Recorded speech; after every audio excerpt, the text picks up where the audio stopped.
Happy New Year. Welcome and thank you for joining us on DisrupTV. My name is Vala Afshar, Chief Digital Evangelist at Salesforce and your co-host for the next hour. We welcome you to follow us on Twitter at DisrupTV Show. Send us your questions live to Ray, myself, and our distinguished guests using hashtag DisrupTV, and we'll do our best to answer your questions during the show. It's my pleasure to introduce my co-host. He's the founder and CEO of Constellation Research. He's the best-selling author of Disrupting Digital Business, regular contributor to Harvard Business Review, ZDNet, and other media publications. You can find him on Fox and CNN and Bloomberg recently. And he's our co-host, Ray Wang. Welcome, Ray, to DisrupTV. Hey, welcome, and Happy New Year, everybody. Here with my great co-host, Vala Afshar, and more importantly, he's one of the top followers on Twitter. You can follow him as top CIO follower, top CMO follower, top digital follower. More importantly, he's a blogger, author himself, and more importantly, our co-host. So who do we have today? We got some action-packed people here. We do. You know, when we launched DisrupTV almost 3 years ago, we wanted one of the top technologists, best and brightest minds to help launch our show on second episode of DisrupTV. This is 3 years ago. We're on episode 133.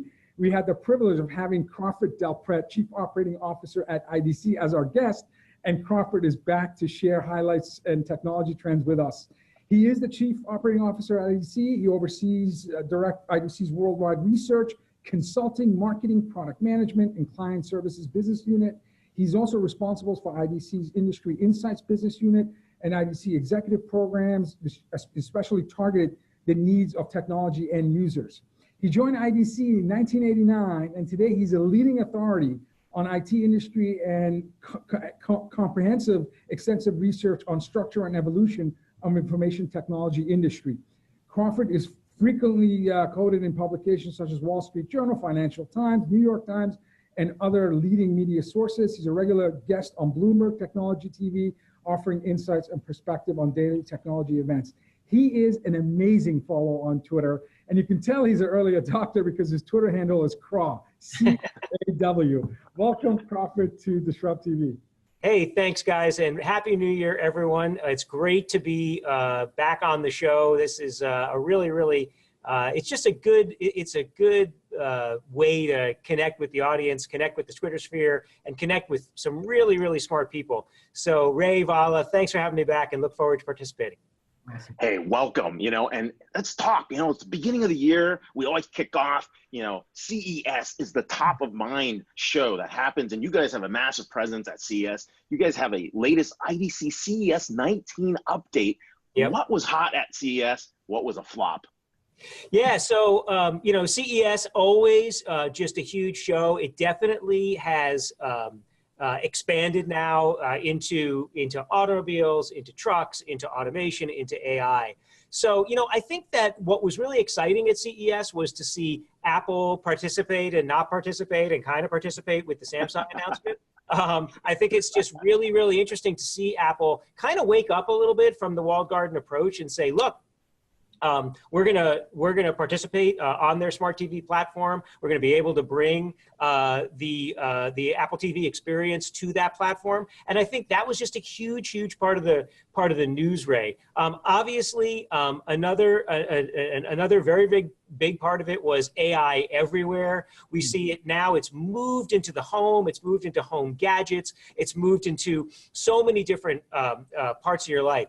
And as well, I think that, we definitely saw this move to amp up the arms race between Amazon Alexa and Google Home. And we're now seeing those APKs and those APIs now being called into so many devices. I don't know that I need a toilet that's Amazon Alexa enabled, but let's just say that it exists and those things are available. So I think that those areas, I think, definitely amped up, and we expected that going in. A lot of interest in robotics. I think that robotics is probably out over its skis quite a bit. I think that there's a lot of promises being made around robotics. It'll be interesting to see how much consumers are really willing to pay for robotics. If I see one of those robot follow suitcase things once more that follows you around the airport, I mean, really, I mean, think about how complicated it is getting from one end of Denver from VIA to the other. And then imagine doing it with 1,000 people with those silly things following them 3 feet behind. I mean, it just gives me a headache. Hey, $800. And for $800. And then I think what was really interesting toward the end of the show was some of the news we saw yesterday, some of the teas that you saw out of some of the phone suppliers who kind of don't get a lot of love at CES, but they get a lot of love at Mobile World Congress. And, you know, we saw that, you know, Samsung has put out their invitation for their event. We saw a lot of teasing, more teasing around the bendable phone and around, are we really going to want a phone that can be expanded into a tablet? But it was a lot of fun and a really good event. So, you know, recapping your observations, you talked about artificial intelligence, which certainly was probably the most talked about topic, in my opinion, of last year, and will continue to be so for many years to come. You talked about natural language processing and voice-enabled digital assistant, and the race between who's going to be the dominant player in terms of this world of ambient computing that we're going towards, where we just talk to things and get insights. Yeah, maybe. You talked about smart robotics. You talked about obviously mobility and smart devices. All enabled by the cloud, obviously. All enabled by the cloud. And all of this was in the context of the consumer space, but all of this is coming into the enterprise and the business side as well, in terms of how companies are trying to digitally transform themselves. Where are we in terms of digital transformation? And were there things you saw at CES that hints at maybe a faster, greater adoption of some of these emerging technologies on the business side? Yeah, you know, Vala, it's a great point. So kind of what we see is that in the next couple of years, the number of kind of digitally determined organizations, the organizations that have a separate funding model and a separate organization dedicated to digital transformation, to have, you know, an integrated enterprise-wide technology, they'll go from about 33% of organizations, of large organizations worldwide, to about 90%. So you're right. We're going to see this acceleration of digital transformation. And a lot of those technologies that are previewed at CES, particularly everything relying on the cloud, being 100% productive in a mobile environment, being able to use natural language processing. What this really speaks to, in our opinion, is this move toward the era of multiplied innovation. And this era of multiplied innovation where we are now seeing offerings, whether those are cloud-based offerings, software as a service, whether those are hardware offerings, or whether, you know, those are something in between, a hybrid kind of product. We're seeing these products come out at an accelerated rate. And we're really at an important moment, we believe. We believe that the era of kind of what we call the third platform, the bringing together of cloud, mobile, social, and big data analytics, that all started around 2007 with the launch of the iPhone and Android and the launch of EC2 and the sort of the democratization of analytics and the emergence of Facebook and Twitter. We saw that the period from about 2007 to about 2015 was this period of experimentation. And people were kind of experimenting with the technologies, but largely what they were doing, particularly from an enterprise standpoint, was they were doing all the things they were doing before in the same way. And they were kind of experimenting with the cloud or experimenting with mobility. You know, the big deal was BYOD, or the big deal was you know, how are we going to handle, oh my God, people are going to actually be, you know, using these devices, and all that corporate information has to be kept secure. But what we saw about a year and a half ago was we moved from this era of experimentation into this era of multiplied innovation. And this era of multiplied innovation we see as kind of spanning 5 different areas. It's spanning new kinds of insights that can be created with these low-cost tools. So we see in AI, for example, with these new kinds of insights, moving from a world which is completely human-led to machine-led and kind of sort of human-led but assisted by machines, to moving to machine-led and assisted by humans, and then ultimately, probably beyond the scope of all of our careers, a world that is machine-led. We see that ultimately we're going to increase the reach of technology. and that the number of endpoints and how the endpoints will just become, I laugh when people talk about the thin clients and how skinny phones are. If you have an iPhone 10, you have a 1/4 terabyte at least of memory on that thing. Trust me, that is not a thin client. It's quite a hefty client. So that the impact of the edge multiplies, and the amount of stuff that we can do at the edge, because we're going to be able to make real-time decisions at the edge, increases dramatically. Probably the biggest hallmark of the era of multiplied innovation is this war for developers. And that is what I see at CES now. I see that it's not just consumers cruising around the show, it's developers. Do I place my bet on Amazon? Do I place my bet on Google? Where does that leave HomePod? You know, where does that leave Apple and their services? So we're going to see that the amount of code that can be used and reused. We believe that by 2025, 90% of code in some way has been reused from different code repositories that are going to be made available. And also, here's a really fun fact for you. We calculate roughly from 1964 to 2017, there were about 500 million applications created. Wow. We believe that from 2017 to about 2030, there'll be another 500 million applications created. So again, how do you create that many more applications in such a short period of time? You do it by reusing code. You use it through multiplied innovation. So we see new tools to make development easier and more productive. And of course, that's going to change our expectations around technology. And this is something that the world is living through right now. Facebook, am I comfortable with the information bargain that Facebook has kind of struck with me? Am I comfortable giving all my data in exchange for an ad model? And then, you know, am I getting enough value back? I think we're going to kind of ebb and flow on that. And I think that we will see new kind of societal norms emerge. I use this example a lot. People know what a crosswalk is. Or you get to a crosswalk, you know you're supposed to look both ways before you cross. That's a societal norm. Do we know what the real societal norms are associated with Ray's data, or with your data, or with Larry's data, or with my data? I don't know. I mean, we're learning that. We're charting that course right now. So the expectations will change. And then finally, we're going to see security. We have to elevate the level of trust in this era of multiplied innovation. Security has to get smarter. Security has to consolidate as an industry. But today what we do is we take the CISO and we make her or him a systems integrator. We say, you know, you basically take all this technology and you integrate it on your team together. And guess what? The experience has flaws in it. And you get Swiss cheese, and you don't get a unified environment. We have to be able to fix that problem if we're going to elevate the level of trust. Some of that is blockchain, but some of that is simply industry consolidation and integrating more technology. So again, this is kind of the framework that we see in multiplied innovation, and how some of those things at CES fuel some of these areas, and why we're so excited. We think that this era that we're in right now, when we come out the other end, the world will really look completely transformed from where we started in 2015.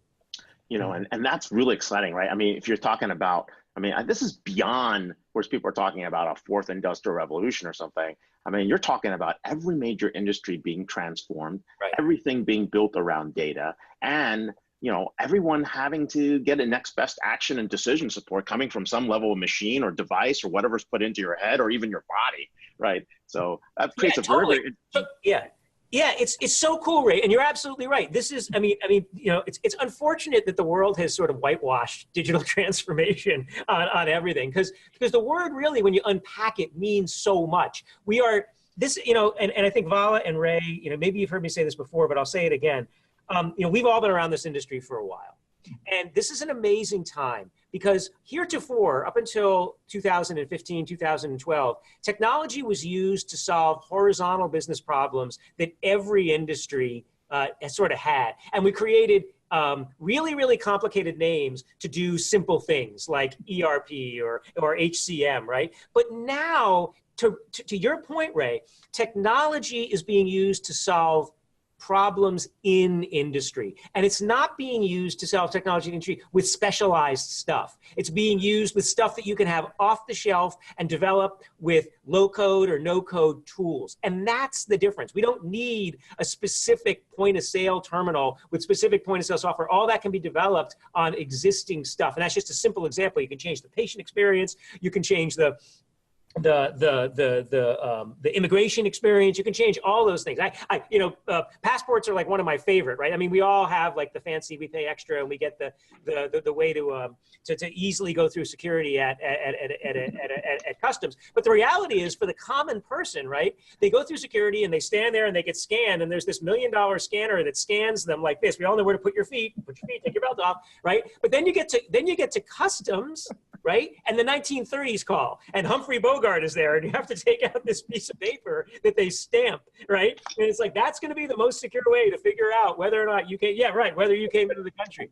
So it's just, we're so inconsistent now. To your point, Ray, we have so much stuff we can transform. It's going to be an amazing time. Well, this is the thing, right? Passport. Go ahead, Bob. No, I like the fact that you carry your passport to DisrupTV.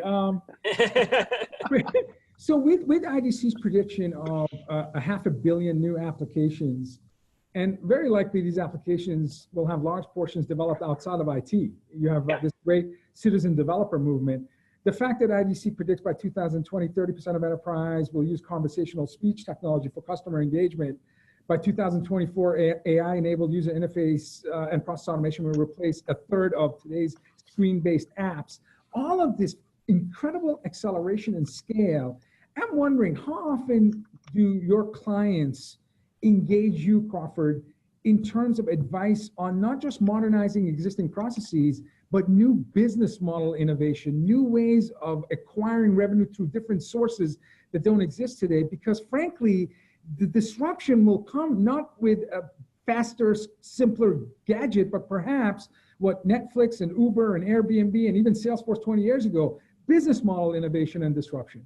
Yeah, absolutely. And so the answer is, in our IT executive program, our IT buyer research area, that's the core area we're focused on, right? We are all in on helping end user organizations build a strategy to create new revenue streams, to use technology in a new way, to not necessarily keep the old stuff running and then over here have something new running, but to transform the entire organization and to not speak to line of business as a separate part of the organization, but to bring line of business into the discussion, to not have a separate office of digital transformation, but to have a digital transformation across the entire organization, and then therefore have the will to fund that enterprise-wide across the organization.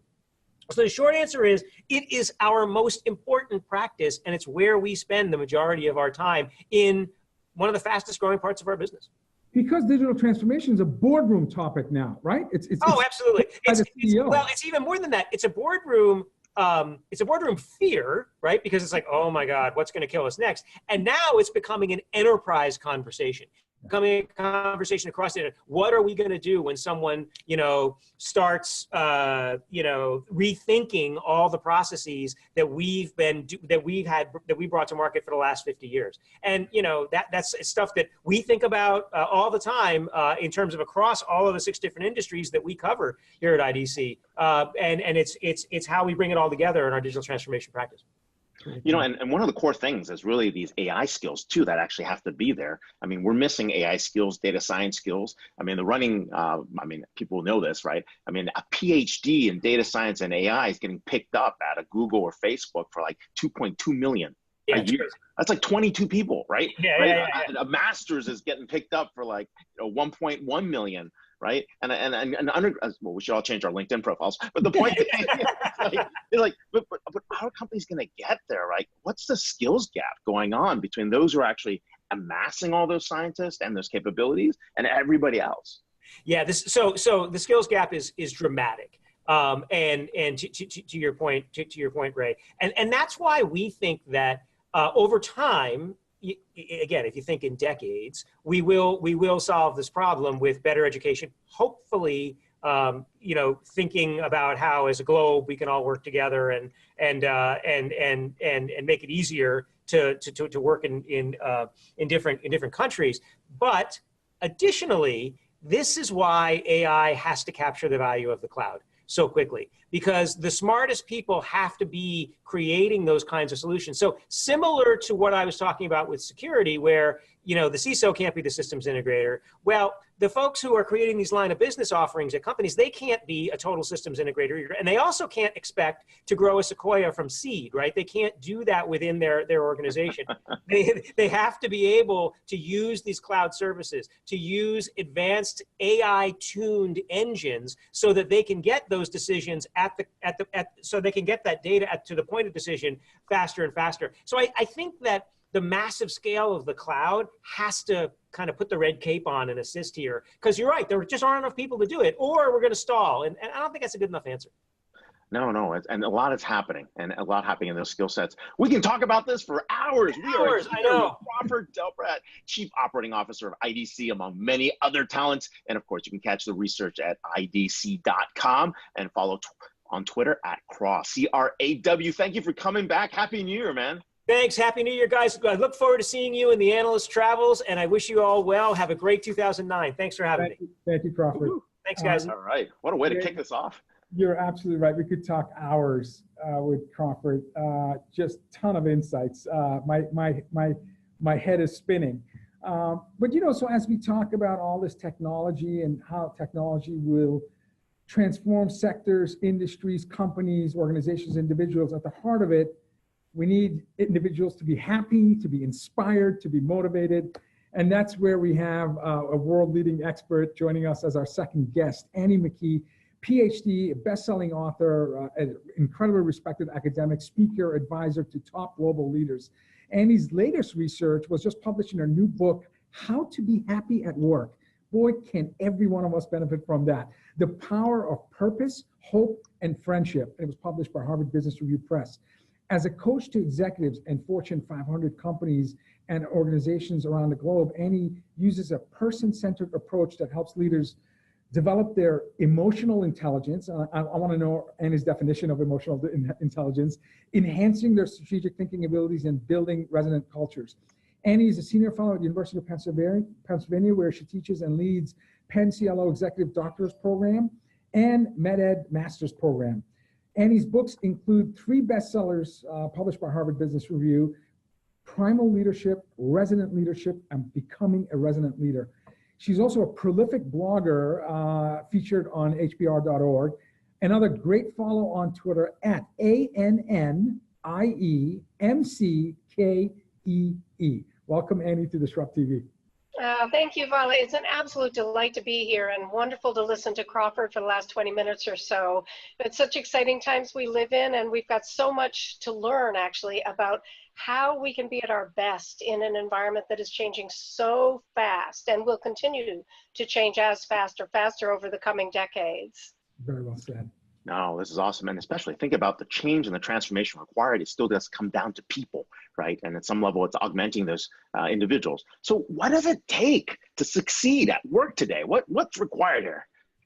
It's a great question, Ray. What does it take to succeed? It takes people. It is true that transformation of technology is exponential at this point, as is innovation in our organizations.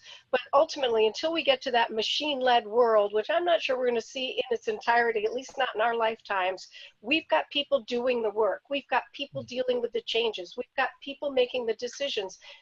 Thank goodness, better equipped with data, better equipped with information, better equipped with tools, et cetera, but we've still got people. So we need people to be really, truly, fully at their best. And that is very hard to do in our current organizations. And, I have a theory that many of our organizations and even our leaders, and frankly, even some of us, are really stuck in 20th century mindset about the meaning of work, what organizations ought to look like, what people ought to do at work, and what they shouldn't do.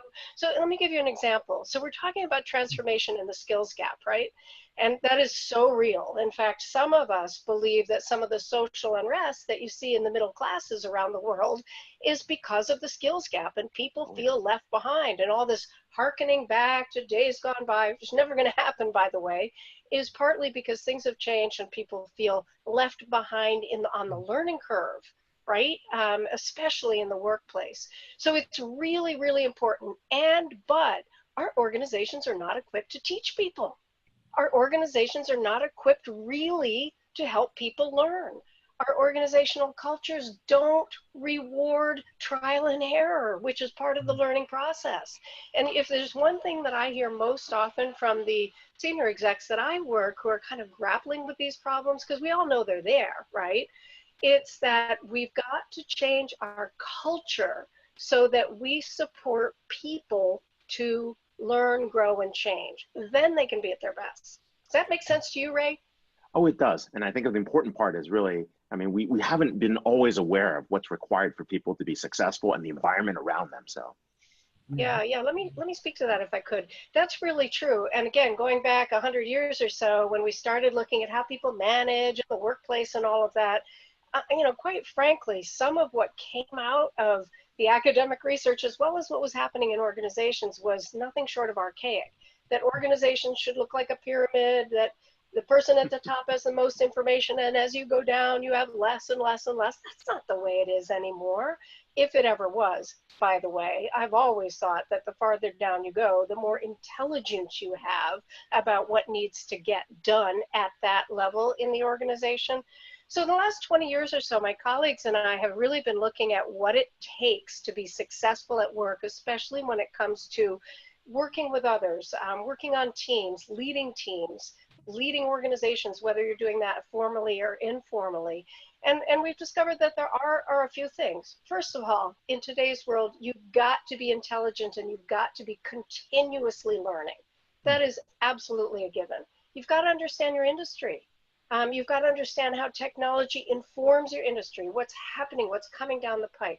Those two categories, plain old intelligence and understanding your business, really important. But what makes the difference is what Vala referred to, emotional intelligence, when it comes to truly being successful at work. And you might say, well, what is that? Emotions at work, do they really belong at work? That's not what we're talking about. We're talking about understanding the impact of human emotions on ourselves and on other people, and channeling that understanding so we can get ourselves to do what we need to do. In other words, manage ourselves through stress, through challenge, through the highs, the lows, and also bring people along with us. It's pretty simple, and there's a lot of research now that really does tell us, Ray, that self-awareness, self-management, empathy, reading other people, understanding your environment, your culture, the environment of your industry, those are the skills that make a difference these days. I just recently read a World Economic Forum article that highlighted schools in India teaching students happiness. That's right. And they actually said that the most popular course at Stanford is a course on happiness, which was interesting to me. So when we think about all of these emerging tech, which has led to an expectation where velocity, speed, and direction is the new currency. How quickly you can pivot, how fast you can, beat your competitor to market with whatever service, product, or capability that will help you stay relevant. How do we teach the right mindset, as you said, in terms of achieving happiness? I think about when I was in high school, even undergraduate college, conflict resolution, art of negotiating, storytelling, how to be a better listener, mindfulness. I was never taught any of that. Public speaking, There's certain core skills that I find in individuals that appear to me to be very happy. And those core skills, I don't think I learned in school. It was on-the-job training. So how do we, and you have this incredible opportunity to engage with students, how do you create and cultivate that mindset so that they are more appreciative, more humble, more empathetic, more collaborative, more inclusive, which will ultimately, hopefully, leads to being more happy? It's such a good question, Vala. I mean, you're absolutely right. Most of the skills that we know are most important in the workplace have not historically been taught in school, whether that be elementary or high school or undergrad or even in graduate school. We are seeing a shift in that. We really, truly are, because the wave of research, just like there's a wave of research in the technology fields, there's a wave of research in the social sciences and in neuroscience that helps us understand the interaction, right, of emotion and cognition and why we need to pay attention to how we feel. So you say happiness, most important course at Stanford, a couple other universities too.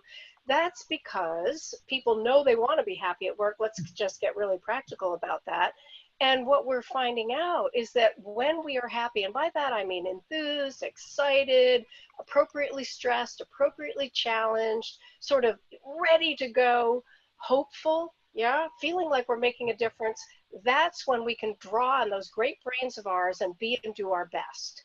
And, you know, intuitively, we've known this for a long time. We've talked about engagement in the workplace, and now we're coming at it straight and directly from the avenue, walking down the path and saying happiness does matter.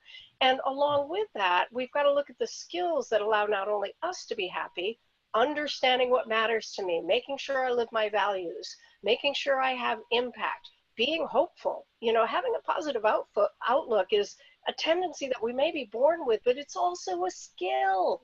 It's also a skill. It's self-management, not getting drawn down the path of cynicism and negativity and, oh, here comes another change, which is really destructive, but being able to stay the course even when things are challenging, and then building great relationships. We know those things matter. So how do you teach those things?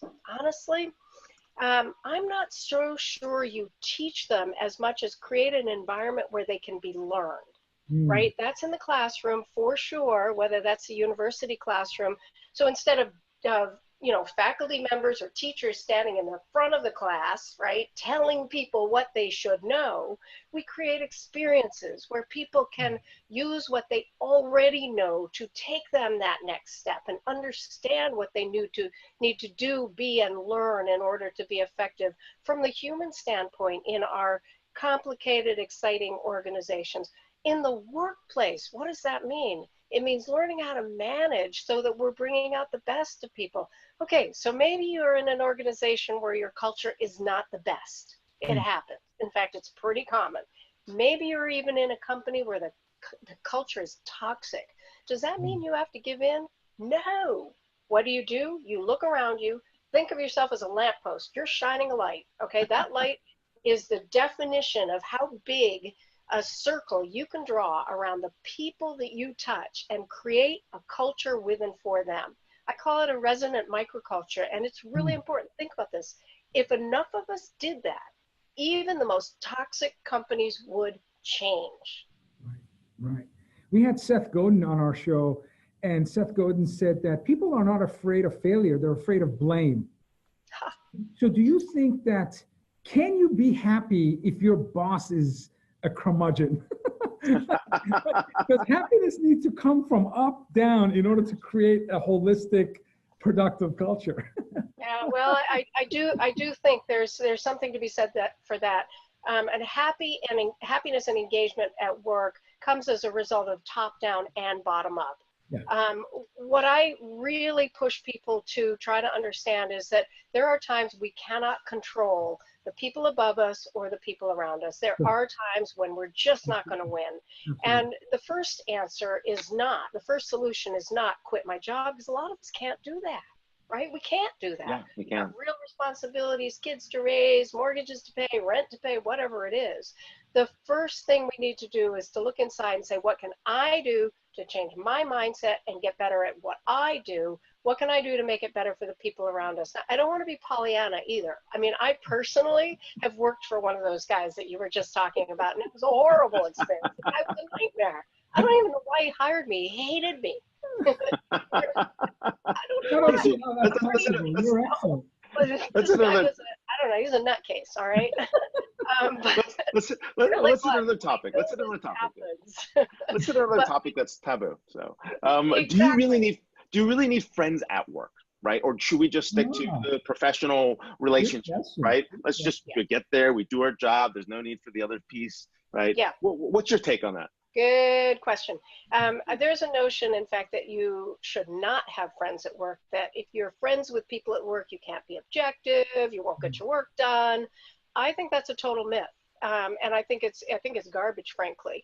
Now, when I say friendships, when I'm writing about friendships at work, am I talking about going out every night to the bar, having dinner, or hanging out on the weekends, or going on vacation together. I'm not talking about that. I'm talking about the kind of relationships that are based in trust. Crawford mentioned trust, that are based in trust, that are based in mutual respect. I mean, real respect, that are based in curiosity. You're different than me, I'm different than you. How can we bridge that gap so we can get along together? Relationships that are based in kind of a warmth and, you know, with some humor and some fun and a willingness to be playful together. That's what I'm talking about. Not mutually mercenary, self-interested relationships. Mercenary relationships. A friend of mine at Harvard, you know, has talked about that quite a lot. You know, mercenary relationships. You do this for me, I'll do this for you. Seems like we're getting somewhere. Guess what? It backfires. It always backfires. Give more than you take, and you're going to find you will be more successful. So will the people around you. So anyway, a colleague of ours comes to us.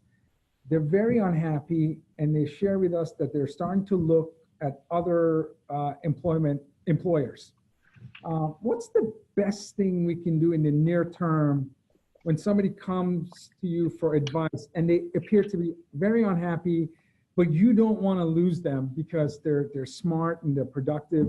What can you do as hiring managers, leaders, or even allies at work when somebody comes to us looking for help?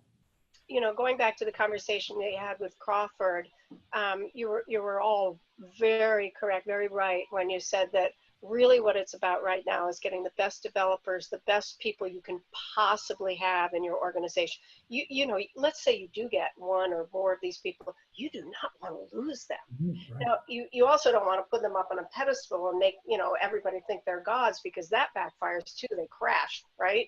People don't like that. So what happens?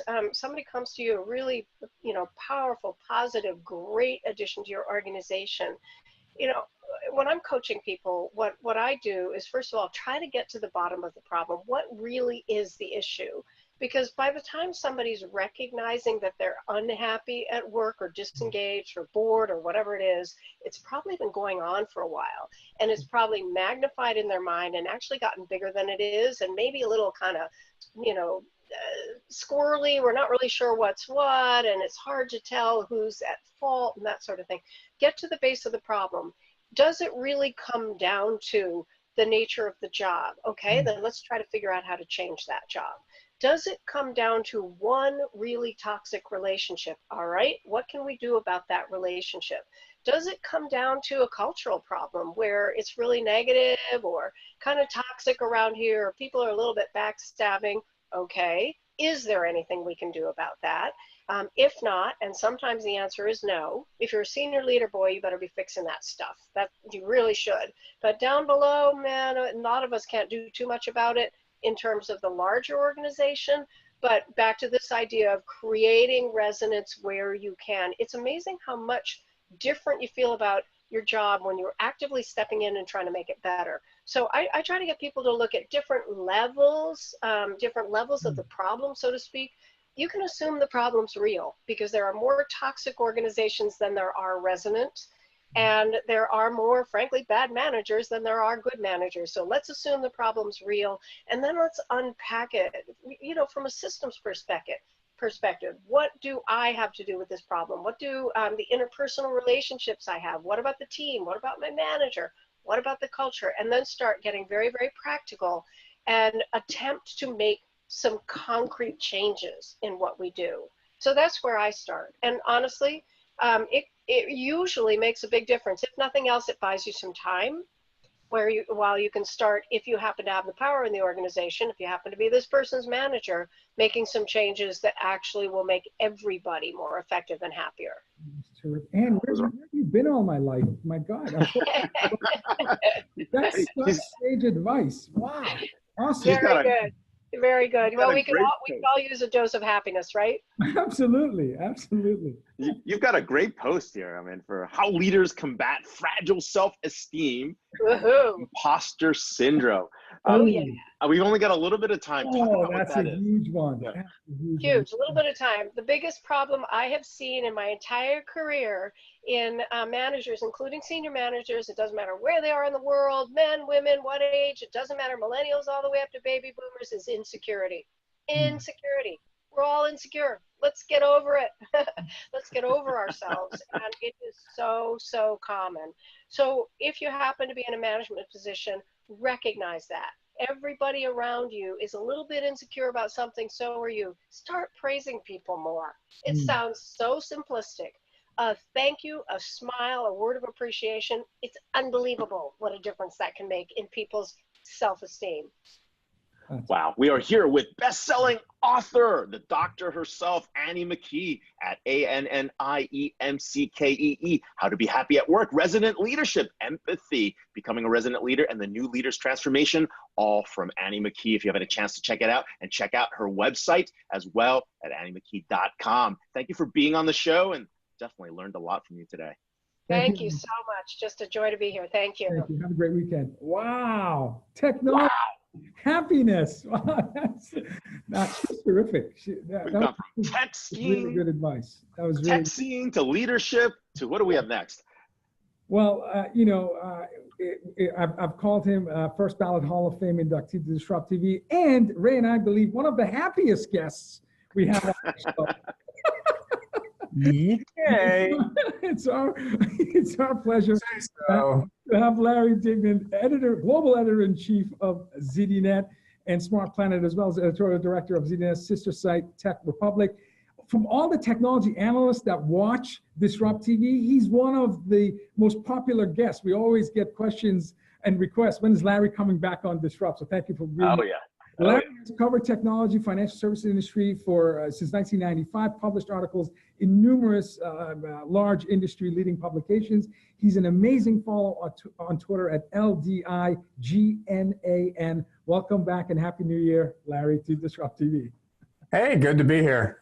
Just on the happiness thing, Google a guy named Martin Seligman. He's a University of Penn researcher. He's written a bunch of books on learn optimism, happiness, and yeah, he's a good read. Oh, terrific.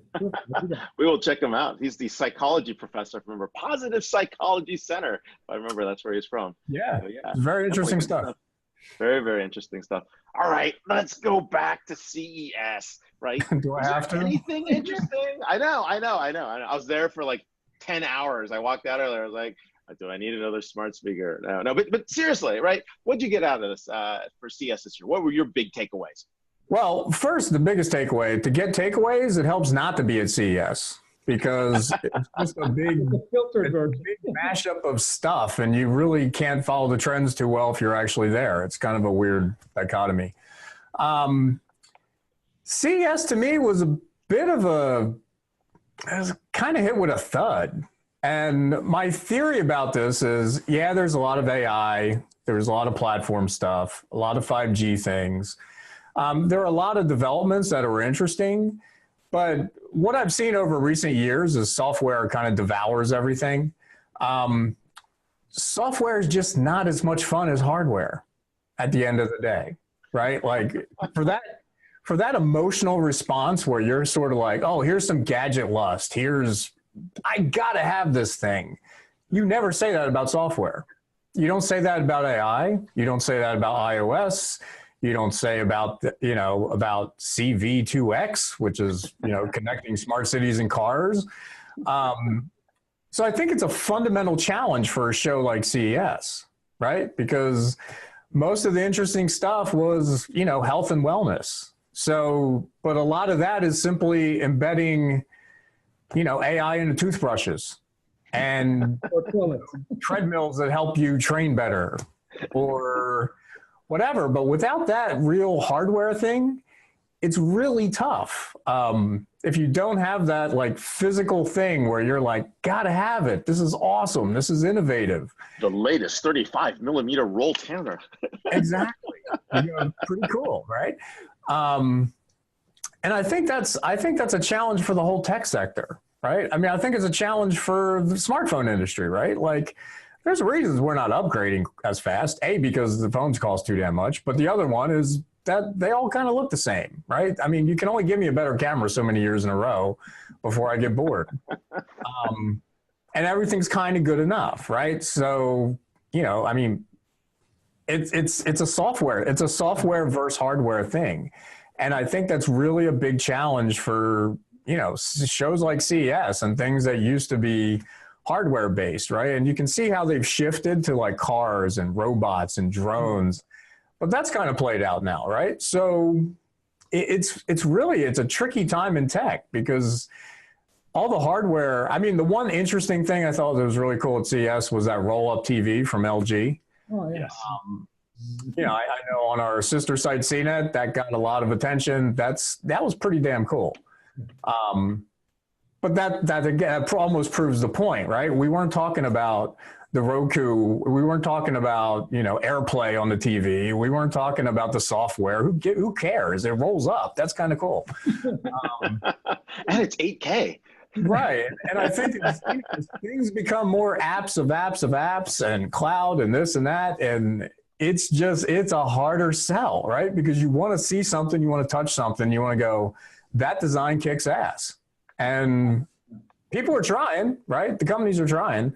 But that's sort of, and I really think it's an emotional thing that humans have with hardware that I don't think they'll ever have with software.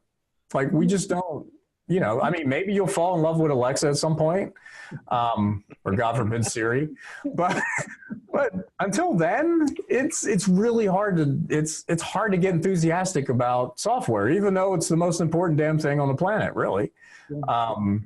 But it's that human emotional thing, and I think when I look at shows like this, I mean, I've seen it year after year, and it's sort of it's hard to wrap your head around, and I think that's probably the overarching challenge of all these shows, which is why I think IBM cooked up that quantum computing replica, right?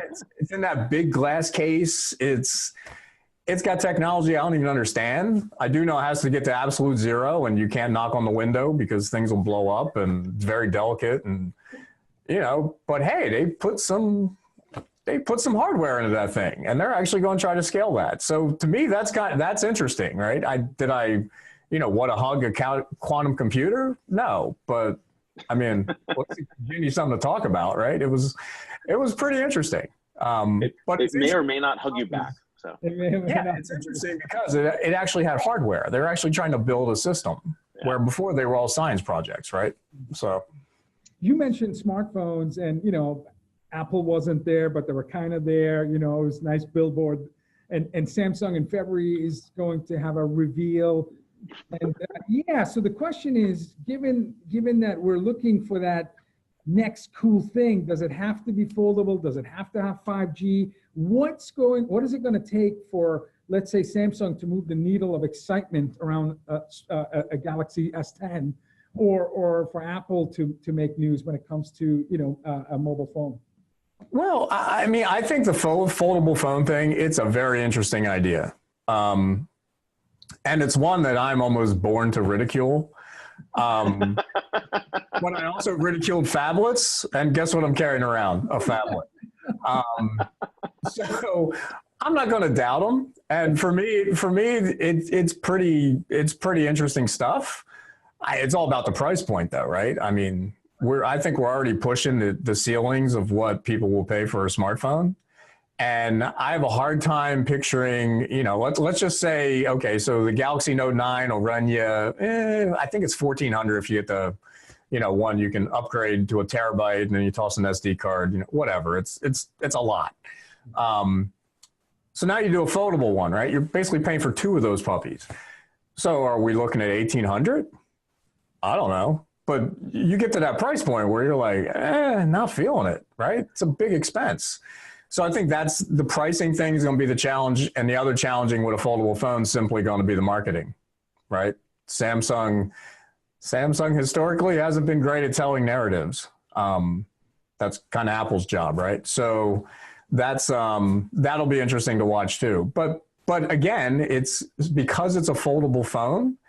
And the other trick here is, when's this thing actually coming? Like, Is this powwow in February just going to tease that? I mean, because if it teases that, no one's ever going to buy an S10.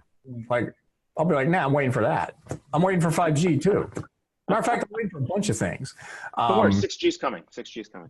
Right. So I'm not really in a market for a smartphone now. I'm kind of going to wait. And guess what? So is everybody else on the planet. So I think that's the big challenge. But you know, a foldable phone's pretty cool. I mean, you know, and it hits that hardware emotional thing that, you know, I mentioned with hardware in general and humans. So I think that price point should be $500. We're waiting for clear glass or foldable glass on a phone, right? Or not even a phone, just the connection piece, right? Some image pops up in front of you. I mean, we're missing the wow factor. You're completely right. That wow factor is totally gone. And maybe it's just our expectations are just so high, right? I mean, this is just kind of a weird one. Well, most of the you see in a sci-fi or superhero movie actually happen at some point. It's just that point's way farther off than we think. And I think we'll get to what you're talking about. It's the same thing with AR or augmented reality or virtual reality, right? I still got this clunky ass headset on my head. And I gotta tell you though, in my household, the Oculus was the most popular gift. My kids are fighting over it. So much so, I think I'm going to get a second or third headset because they find it to be really cool. But it is clunky. It just feels weird. And for someone who has fear of heights and motion sickness, I can't really do some of the applications. Within like 10 seconds, I want to take the headset off. Well, yeah, I get migraines, so I'm pretty sure I'll just puke after a bit. So it makes no sense. I made a mistake of using the roller coaster app as one of the first experiences, and I couldn't stand it. It does feel real. I mean, it's amazing. You wrote a post about CES where you observed that there were a few design mashups where you know, different companies collaborated and to reinvent a product or an experience. You referenced, for example, the BMW and North Face collaborating on a camper. It was pretty cool. So do you see that more and more in terms of companies taking their own domain expertise and combining maybe what Crawford was saying in terms of multiple innovation and coming out with something that takes advantage of two major brands to promote a new technology or capability? Yeah, I think we're going to have to see more of that because if you look at tech is going horizontal now, right? So as that's the case, like, do you expect Google to put AI in a toothbrush? Probably not. P&G has the toothbrush people, right? And so you'll see these sort of mashups like the BMW North Face one. The other one is companies are looking at ways to reinvent themselves completely. So there's this company Avnet, which is basically it's a channel player historically, and based on revenue, it kind of still is. But they have all this expertise all up and down their supply chain. So they've worked with this group called Not Impossible. And they worked on this music contraption, which basically allows deaf people to hear music. And it's pretty damn cool. And it'll probably be in concert venues under some rental basis in the future. But for Avnet, it's a way for them to highlight what they're doing or what they can do. And it's good marketing. It kind of shows the digital transformation of the company, and it's pretty cool. And you see like Aero Electronics doing things like that too. So I think for a lot of these companies, these mashups kind of give them new avenues to go with. And you know, I mean, just on another level, you'll see, you know, like Kroger and Microsoft this week, they talked about how they're partnering. They're doing like retail as a service. So I think you're going to see that down the line because there's no way if you're going to go horizontal, there's absolutely no way you're able to know what, you know, some consumer product goods companies known for years or decades, maybe multiple decades, right? So I think that's where these mashups make the most sense and they're interesting. But yeah, I think we're going to have to see more of that, right? Because the more horizontal you go, the more it's hard to get. You know, technology historically has always tried to put us in an integrated stack, right? They all want us vertical, but tech now is really horizontal, and that's going to require a different set of skills, different set of players, and more of these design mashups, again, with companies who aren't competitive against each other. That's a great observation. Huge. We're getting some great comments here too on our chat. $1,000 is pushing the limit for me, says Doug Henshin. A lot of folks were looking for the back to the flip phone. And of course, what mobile phones used to look like. So, hey, let's jump into the piece that you wrote. It's awesome. Today's technology trends that will still matter a decade from now. So I'll read the trend. You tell me in lightning round speed. Cloud computing, 2028. What do you think? It'll have to be here, right? And I think it'll get to the point where we're not even writing about it. It's just there. Right? Come on, but Michael Dell tells me that cloud computing is the Roach Motel. You check in, you never check out. Everything's going back to private clouds. What do you think? Well, of course he's going to say that. He's selling servers, right? I know. All right, AI, where are we on AI? But I do see that Roach Motel case, right? Like, I think cloud lock-in is going to be a real thing. As a technology or as a theme, I think it's gonna matter, but it's gonna matter like electricity does, right? I just plug something in, it's there, and that's where I think we'll go, 10 years from now and into the future. All right, what about AI? Will we have AI, or we just not even know about it? It's there. I think we're already getting to the point where it's just there. I think where we've got to get to is whether it actually becomes cognitive, self-learning. Does it become aware of itself to the point where it can kind of fix our human screw ups? So a decade from now, hopefully we're looking at something very helpful, very smart, maybe something that augments us. Worst case, it's Terminator. Got me. Digital transformation. One of us, Ray or me, will be replaced by Amelia. Avatar. Oh, I think we're all being replaced by AI at some point. Just matter of time. It'll be like a mashup of the three of us into some really morphed image or something. Dude, you read those sports stories? You read those sports stories from AI? They're pretty damn good. They're pretty good. Yeah, they really are. Even financial quarterly reports. Oh yeah. And anything in a what you need to know. Yeah. Anything in a spreadsheet can be written by AI. Yeah. Digital transformation, is that still going to be around? It'll be around, but not with that name. We're already seeing people who are like, I can't even stand that term. I don't know what it means. It's useless. So I don't know. I'd love to cook up a witty two word thing now to replace it, but we'll replace it with something else. All right. The last one, I know you got a bunch of them. You can check them out on ZDNet's Monday morning opener. Where will Facebook be? I think it's going to be AOL. I really do. I think Facebook's going to be the place where all people go. You said it was going to get renamed to Instagram in a few years. Is that right? Well, they're going to do that on the way to becoming AOL. But 10 years from now, my kids would not be called dead on Facebook. I deactivated my account. I just don't. It sucks up too much time, and there's no damn return. Right? We will bring back MySpace Classic. Yeah, it's a tough sell. I mean, I think they've acquired really well. Like Instagram Instagram is a acquisition on par with Google's purchase of YouTube, right? Like it's just an awesome way to hit a new demo. So which company are we going to talk more about 10 years from now? Apple, Google, Microsoft, or Amazon? I got to think Amazon. Yeah. But even then, going out 10 years, that's a long time, it is a long right? And I mean, I think my point with that, with even mentioning those guys, is they both have so much cash that they have a few screw ups in the bank, right? $500 billion combined with those companies you mentioned, led by Apple, I believe around 240 billion. So yeah. Yeah, Apple can screw up for a mighty long time. Right? I'm surprised, Larry, you didn't have Salesforce in there, but that's another show. Anyway. Well, yeah, it's yeah. You don't have the bank account just yet. Once you buy Oracle and SAP, okay, then we'll talk. Hey, you didn't. Well, hey, market cap exceeded IBM, right? That's something to talk about. So. Yeah. So who knows?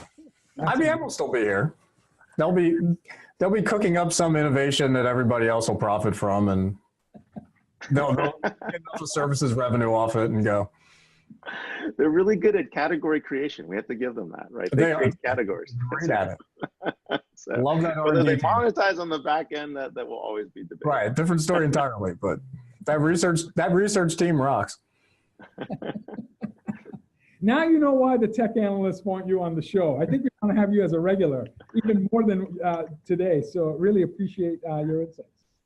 I think the beauty is he says things sometimes even the analyst won't say, which is amazing. Exactly. Yeah, well, that gets me in trouble more often than not. But that's freaking awesome. Sometimes, every once in a while, it's appreciated though. But we'll see. It definitely is. Oh man, well, this is awesome. We are here with legendary Larry Dignan from ZDNet at LDIGNAN. He sits on top of what's happening, what's hot in tech in the enterprise space. Check him out, follow him on Twitter. And of course, one of our favorite guests here at DisrupTV show. Thanks a lot for being here. Anytime. Thanks for having me. What a great to start that go by fast. Oh my God. This was the fastest hour of my week by a mile. By a mile. I'll tell you, Ray, any one of the three guests we had on, we could have talked to. I have a list of Larry blogs that we didn't get to. He's a prolific blogger on ZDNet, and it's always incredibly sharp, witty, insightful commentary. So not only follow him on Twitter, but definitely read his posts on ZDNet. He's an incredible mind covering the tech industry. So. Well, episode 134, what's coming up? What do we got going on? Yeah, so next week, so Ray and I both are going to be at NRF in New York City. So if you happen to be in New York City from Sunday to Tuesday at one of the largest retail conferences, come find us. And you'll be where between 1 and 4 that afternoon? Yeah. Sunday between 1 and 4, you know where I'm going to be. And our audience can guess. Just a hint. Small game going on, small game.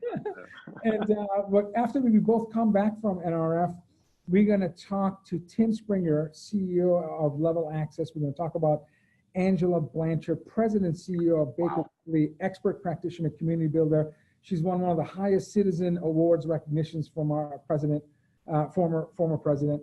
And we're going to have Dion Hinchcliffe, Vice President, Principal Analyst on Constellation Research. Dion just produced his predictions for 2019 and beyond for CIOs.